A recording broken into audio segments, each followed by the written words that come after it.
Subhanallah walhamdulillah,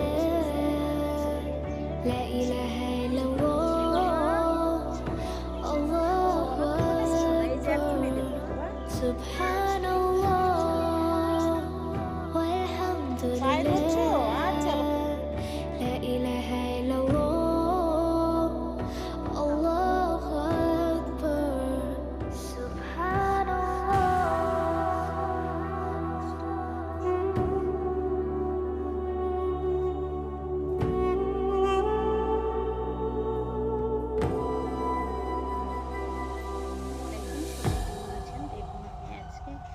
কবুতরের মাংস রান্না করব। মশলাটা খুব সুন্দর করে কষিয়ে নিয়েছি।